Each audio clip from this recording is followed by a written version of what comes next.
What If Tensura, the 8th Primordial by author, Tenten 100 on web novel. Calm when Haru of the Minamoto dies standing after a heroic effort during the Genpei War. He is reincarnated in the world of that time. I got reincarnated as a slime. As a demon? In the Underworld? As a bottom feeder? Watch Haru climb the ranks of the demon ladder and maybe someday stand toe-to-toe with the monsters of the Underworld and the Cardinal World prologue. Haru of the Minamoto. The sound of the Gion Shoja bells echoed across Kyoto, their mournful tone carrying through the mist of dawn, a sound that spoke of impermanence. The great city, once the radiant heart of the empire, now sat divided by whispers and bloodlines. For decades, Japan had been ruled not by emperors or scholars, but by warriors. Among them, one clan towered above all, the Taira. Led by the proud and cunning Taira no Kiyomori, they held the court in an iron grip. His daughter married into the imperial family, his grandson crowned as Emperor Antoku. The Taira banners flew over the capital, their crimson crests gleaming in every corner of power. But beneath that glory, resentment simmered. The old nobility seethed as the Taira flaunted their arrogance. The temples, stripped of influence, whispered prayers for vengeance. And far to the east, the scattered remnants of the defeated Minamoto clan stirred, a name once thought extinguished after the Heiji rebellion. Then came the spark. In the summer of 1180, Prince Mochihito, a royal scion denied his rightful claim to the throne by Taira meddling, raised a desperate cry, to arms. Restore the honor of the imperial line, and destroy the Taira. It was a call carried on the wind, reaching the ears of outcast samurai and restless lords alike. One by one, banners unfurled.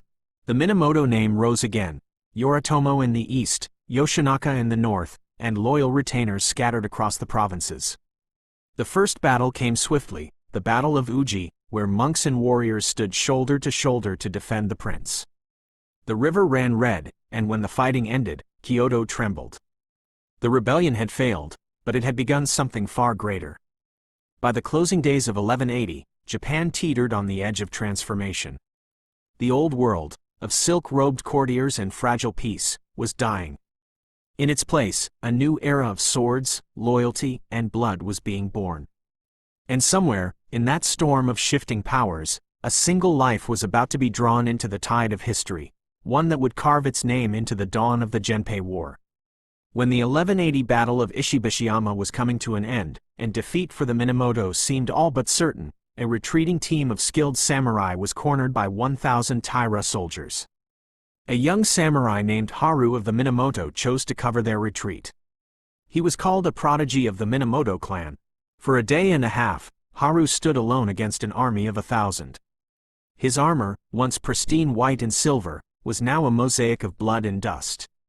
His blade, chipped, dulled, yet still steady, hung loosely in his trembling hand. Around him lay the fallen, both friend and foe, their lifeless eyes reflecting the twilight sky. Even the enemy, the proud warriors of the Taira clan, stood frozen, their blades lowered, hearts trembling not from fear, but reverence. At their head, the Taira general raised a hand. Enough, let him speak. And so, the battlefield waited, thousands of warriors, breathing as one, watching the man who had fought death itself. Haru lifted his gaze to the horizon. The sun, blood-red and fading, painted his shadow long across the ruined field. He exhaled softly, as if speaking to the wind. Then, he smiled. Do you hear it? The sound of a new Japan being born. His voice carried far, clear, steady, and filled with conviction. We of the Minamoto do not fight for power, nor for vengeance. We fight so that our children will live in a land not ruled by fear, but by justice. So that the sword may protect, not enslave. You think this is my end. But listen well. He slammed his blade into the ground, the steel singing one last time. The Minamoto have already won. Not because of me, but because men like you can still recognize honor, even in your enemies. The Taira soldiers stood motionless. The general's lips parted, as though to speak, but no words came. Haru's legs trembled. His body, pierced by countless arrows, refused to yield. Blood ran down the steel plating of his armor, glinting crimson beneath the dying sun. He took one final breath. Tell your children that Haru of the Minamoto did not fall on his knees. And with that, he died, standing, sword planted before him, eyes open, facing the west where the Minamoto banners still flew. A long silence followed. Then, the Taira general knelt, removed his helmet, and bowed deeply. Every soldier on the field followed, lowering their heads in solemn salute. The gesture, known as Yui no Rei, a warrior's bow reserved only for the greatest of foes, rippled across the battlefield like a wave of sorrow and respect. In the years that followed, Haru's name spread beyond the war, beyond the clans, beyond time itself. Children in the provinces whispered stories of the samurai who died standing. His tale became a poem, a song, a lesson in every warrior's heart.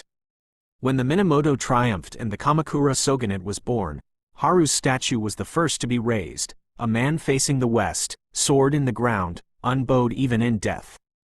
Centuries later, an Edo period painter captured that final moment, a sea of soldiers bowing to their fallen enemy, the dying sun casting gold over blood-stained armor.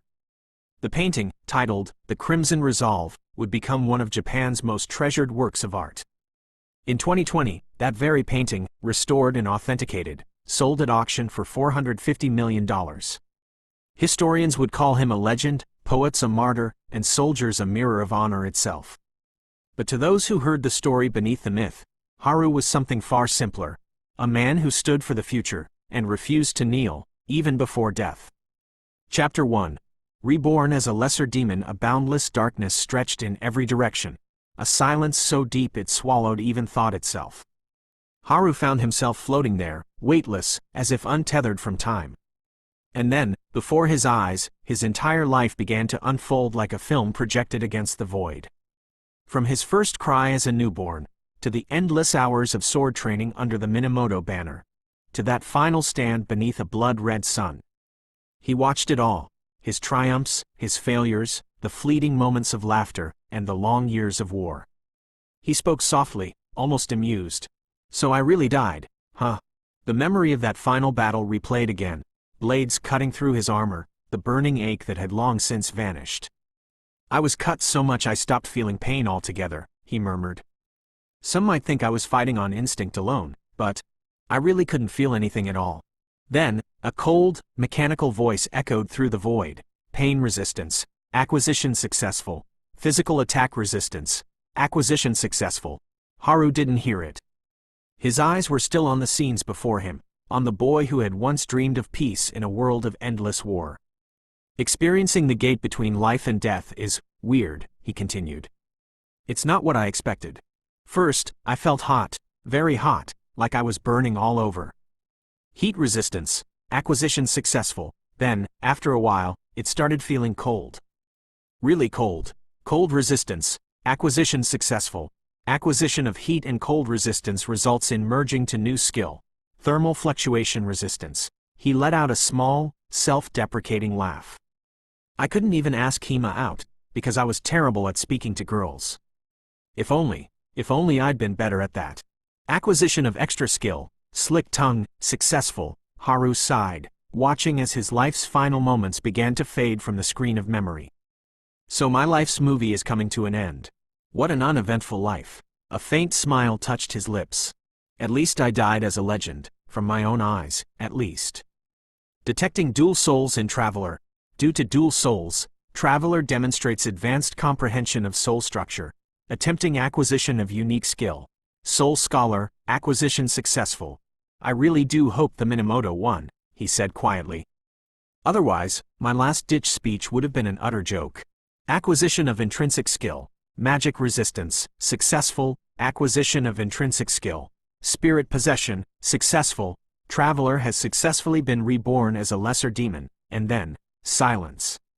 The visions vanished. The darkness folded in on itself. Everything went blank. When Haru next opened his eyes, moonlight spilled across his vision. Huh, he muttered, his voice hoarse. Where am I? The cave was silent except for the faint dripping of water somewhere in the dark. Haru sat against the cold stone wall, arms loosely resting on his knees, staring into the still air. It had been a few minutes since he woke up, enough time to piece together at least something. I still have no idea where I am, he muttered to himself. But if this isn't a dream, then it's most definitely reincarnation. His voice echoed softly through the cavern. And if it's the latter, then the world I've reincarnated into is a very weird one. For the past few minutes, he had been trying to understand one thing in particular: why he could see his own soul. Yes, he could literally see it. It wasn't like looking into a mirror or feeling something within. It was direct, visible, tangible, a swirling brilliance of energy floating just before him. After a while of studying it, he realized why. He could do this because of something called a unique skill, Soul Scholar. It allowed him to see, damage, and interact with his own soul and even the souls of other beings. Incredibly broken would be the correct term, he thought to himself. What kind of stupidly powerful ability is this? Still, he decided to move through what he had discovered so far. The other skills he possessed were something called resistances. Anything that had resistance in its name: pain resistance, physical attack resistance, thermal fluctuation resistance, gave him a high tolerance to those effects. They could still hurt him, but only after considerable effort from whoever tried. Then there were intrinsic skills, abilities tied to his race. He still had no idea what he had reincarnated as, but it was very disgusting. He was lean and shadow gray, with curved horns and faint goat-like features. Golden pupils with a maroon sclera glowed beneath tousled black hair, and he had cloven hooves. When he first saw his appearance, he couldn't believe it. He looked like an Oni. He prayed that was not a certain reality. But whatever his race was, it was definitely powerful, but he couldn't tell exactly what it was. So for now, he believed he was an Oni. Next was an extra skill, Slick Tongue. Apparently, it let him articulate himself better in speech. He sighed. I could have used this when I was still alive. Maybe I would have actually managed to ask Hima out. Thinking about the past didn't help, though, so he brushed it aside. There was also another section labeled Ultimate Skill, but that one had a huge lock symbol over it. He couldn't even interact with it. My guess is, I don't have it yet, he thought. What he could tell, however, was that his soul was massive. Thanks to Soul Scholar, he could measure it, and compared to what he now understood as a normal soul, his was far from it. Whatever he had become, it wasn't ordinary. Either way, this was his reality now. He had to gather information somehow. When he stepped out of the cave earlier, he had seen the moon hanging above, meaning it was night. So, for now, he decided to wait until morning to understand where he had landed. I feel uncomfortable without my sword, he admitted quietly. But with all these abilities, I guess I'll be fine. A small smile crossed his face. I'm sure I'm the most powerful being in this world. I mean, it can't be normal for one person to have 5, 6, 7 skills, right? The thought made his smile widen ever so slightly, the faintest flicker of confidence in the dim glow of the cave. Chapter 2. Haru meets Venom. After a long while, Haru let out a tired, exasperated, WTF. He had been sitting alone in the cave for, he didn't even know how long. Why, you ask? Because it seemed this world had no real concept of night or day. The sun didn't matter, and his own sense of time had shifted in ways he didn't understand. But strangely, he no longer valued it as he once had. It was like a subtle change he hadn't noticed until now, a shift in perception that felt oddly natural. Realizing that waiting for the sun was pointless, he stood up and headed toward the cave entrance. Mind you, he was naked. He had no idea why he had been reincarnated without clothes, and the cave offered nothing to cover himself. He decided he would fix that problem once he stepped outside. When he emerged, the moon hung bright in the sky. It wasn't dark, but the landscape was terrible. No greenery in sight, just endless sand stretching as far as he could see. The environment itself seemed harsh and barren. Was it the result of war, he wondered? Because there was no other explanation for why this world looked so utterly desolate. There was still nothing around he could use as clothing, so he resolved himself to being called a pervert if he ever ran into any women. Haru walked for what felt like an eternity, sand crunching underfoot, until he spotted a figure in the distance. Finally, someone to talk to. He smiled to himself. Information had been his biggest concern since reincarnating. He had no idea where he was, or what this world expected of him. He hurried toward the figure. What he saw made his stomach twist. The figure was devouring a meal. Specifically, what looked like its own kin. The being had dog-like features and horns, features similar to his own. So we're kind of the same thing, Haru thought. And the one being eaten, it looked almost the same as the predator. Dog eat dog world, huh? Haru cleared his throat and called out. Sorry, can I ask you a question if you don't mind? It won't take long. The beast looked back at him and snarled, an inaudible, growling snarl that carried menace. Before Haru could react, it leapt from the ground and shot a fireball straight at him. He stood there as the fireball engulfed him. The beast made more of those strange, inaudible noises. Then it noticed. The fireball hadn't done a thing. Haru sighed. 2 rounds of beastly vocalizations later, it was confirmed, a mindless beast. What a waste, he muttered. He had traveled far across this harsh land, searching for information, and his first interaction in this new world was with this. The beast, realizing its magic attack had failed, fired 3 more fireballs, all useless. None of them harmed him. Seeing its attacks do nothing, it charged for hand-to-hand combat. Its left claw swung toward Haru, claws extended. Haru sidestepped smoothly to the right, letting the strike pass harmlessly. With a fluid motion, he delivered a spinning kick with his left foot to the beast's right side, sending it flying to its left and rolling to a stop. In his past life, he had been a prodigy swordsman. That didn't mean he had neglected hand-to-hand combat in his jujutsu practice. His close-quarter skill was more than sufficient for a mindless beast of this size. The beast charged again, claw raised. Haru easily dodged. Another strike, another dodge. Then another, and yet again, easily avoided. He unleashed a torrent of punches and kicks, rapid, precise, unrelenting, much like Gojo Satoru bullying Miguel in close-quarters combat during that jujutsu movie. Yet the beast barely seemed affected. Haru knew his attacks were landing, but the demons simply brushed them off with terrifying ease. Do mindless beasts have pain resistance too? He wondered. Haru exhaled, leaning back slightly. This was such a pain. What do I even have in my arsenal to end this pointless fight? Haru's mind raced as he considered his options. He scanned through his attack-based abilities, and the conclusion was obvious. He only had one. Soul Scholar. The power to see, manipulate, and reshape souls. He could mangle the soul of a being until it ruptured completely. Yet, his arsenal was far too small. Opponents of equal or greater strength naturally have stronger souls. To penetrate them, I'd need a moment of extreme emotion, fear, happiness, sadness, anything to make them drop their guard and unseal their soul. Of course, this limitation didn't apply to weaker opponents like the dog beast in front of him. I really need a sword, Haru thought. He watched the beast preparing to attack again. Frankly, he was growing bored. He had always enjoyed a good fight, a few blows to excite the blood, but this one? It was irritating more than thrilling. Just as the beast charged, Haru vanished from its line of sight. Seconds later, he appeared directly in front of it, suspended slightly in the air.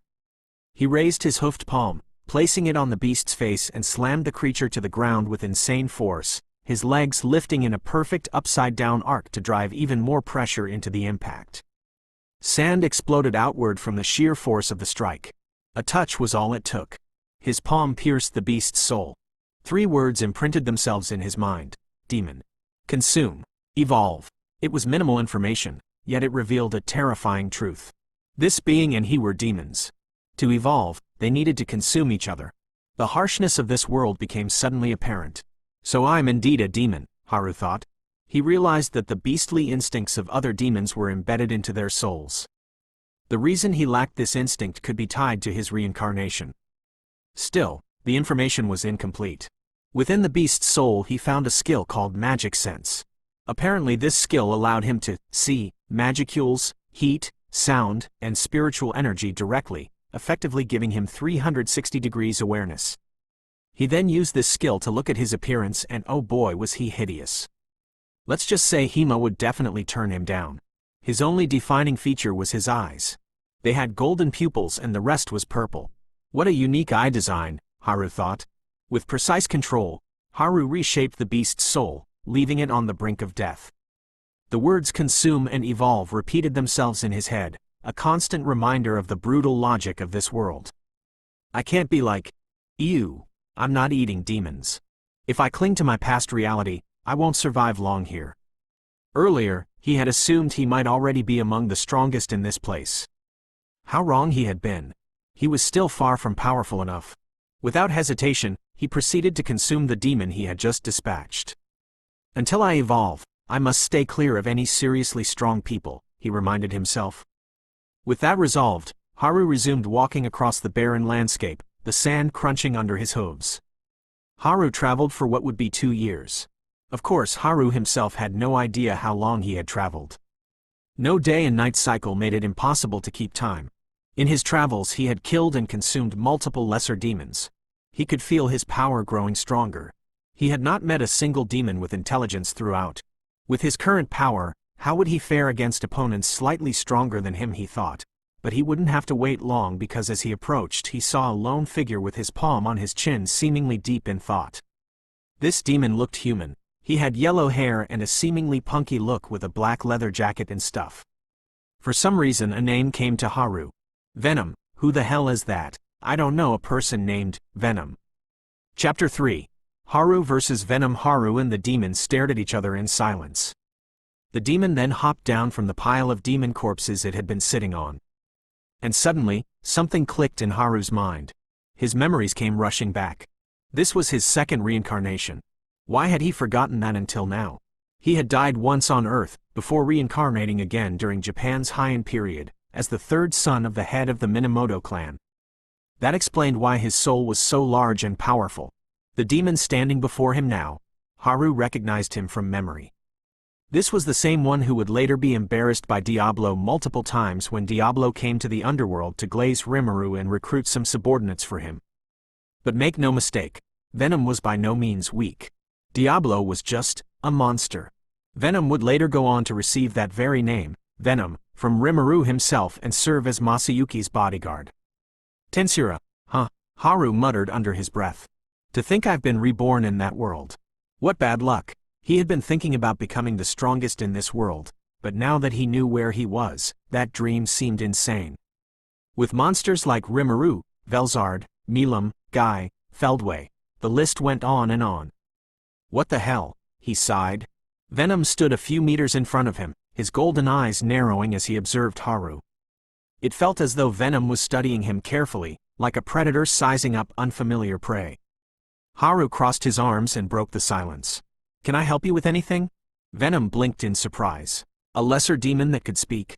That was unheard of. A lesser demon, with speech, he said slowly. How surprising. What are you? Haru tilted his head. What do you mean, what am I? I'm just an ordinary demon. Venom smirked, the corners of his mouth curling upward. A lesser demon with speech and possibly intelligence. You must have quite the powerful soul. I don't know what you're talking about, Haru replied casually, though internally, he was already running through possible outcomes. Venom didn't seem convinced. I'll give you 2 options, lesser demon, he said coldly. First, you submit to me and become my subordinate. Or second, I kill you and use your essence to advance my evolution. You choose. Haru went quiet, thinking carefully. He definitely did not want to become Venom's subordinate. If anything, he'd rather serve Testarossa, just for the chance to see that goddess-like woman every day. But now wasn't the time to be hasty. He tried to recall everything he knew about Venom. The demon before him was a close-quarters combat fighter, strong, fast, and brutal. He possessed 3 unique skills, which explained why he once dared to challenge Diablo for the title of strongest in the Underworld. The most troublesome among them was Divider, a skill that allowed him to break through anything with a single touch. The second was Regenerator, which granted him absurd regeneration, even from total destruction. He could recover from almost anything, including damage to his very soul.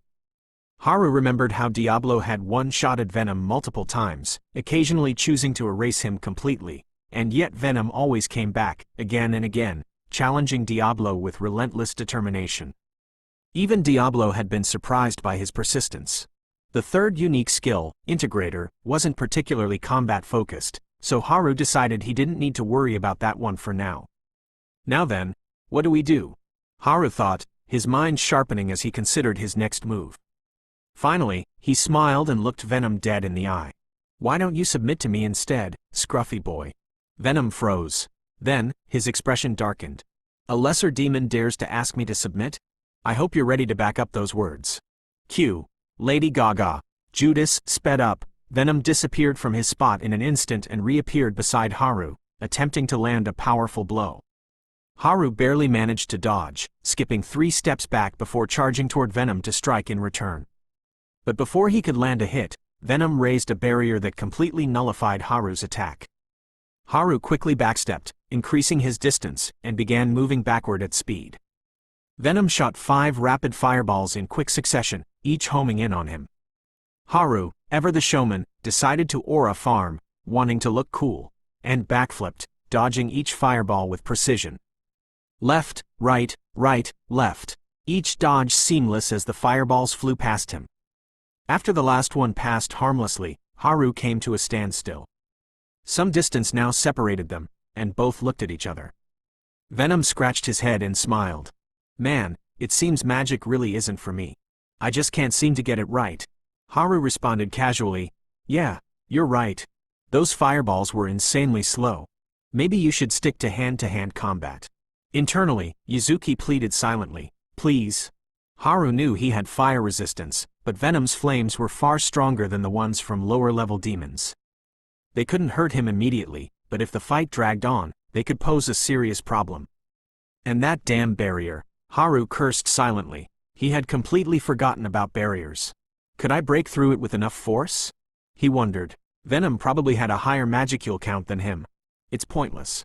I need a way to make him drop that barrier. He thought carefully. Diablo's descendants aren't as dense as Guy's, so I can't just use something like Warrior's Pride, can I? Tired of the standoff, Venom said, I'm coming, and rushed toward Haru. A relentless back and forth ensued. Venom's punches came fast and hard, and Haru dodged with precise timing. Every strike Haru tried to land was blocked by the impenetrable barrier. Eventually, Venom managed a clean hit, sending Haru rolling across the sand. He came to his feet, dragging himself back with both feet marking lines in the ground, and returned to a standstill. It hurts, Haru admitted internally. What the hell? He can bypass my pain resistance. It didn't hurt as much as it would have without his resistance, but the fact remained. Venom could harm him. And Haru couldn't touch him because of the barrier. If this keeps up, I'm doomed to lose. He gritted his teeth. Damn it all, I have to at least try. Haru analyzed the situation internally. Throughout this brief exchange, he had determined 2 things. First, his movement speed was faster than Venom's, but Venom's reaction speed was superior. In practical terms, they canceled each other out. One might argue that reaction speed was more important than movement speed, but to Haru, they held equal weight. Second, and far more unsettling, Venom was far stronger than him. This might be a shot in the dark, but I'll at least try, he thought. Haru addressed Venom with a smirk. What a greater demon you are, he scoffed. Huh, using barriers against a mere lesser demon? Are all demons from the black lineage this cowardly? Venom's gaze sharpened. I'm not stupid. I see what you're trying to do. Pretty cunning, aren't you? Haru muttered under his breath, TCH. Curse Diablo for being born smart. Venom's expression softened slightly, almost amused. Fine, I'll dispel the barrier. It really does seem cowardly for a greater demon such as myself to use a barrier against you. It's most definitely overkill, but before that, I do have a question for you. Haru looked at him with annoyance. Internally, he seethed. Talking down to me like this. It's really terrible, man. It's fine when I make fun of myself, but when someone else does it, it just doesn't feel right. He replied, slightly gritted teeth annoyed. What is it? What do you want to know? Venom's golden eyes scanned him carefully. Which lineage do you belong to? I've never seen a maroon sclera before. I don't think any of the primordials have it. Haru shrugged. I don't know either. I was born like this. Venom nodded slowly. I see, he said, and then readied himself. Without warning, he prepared to attack again.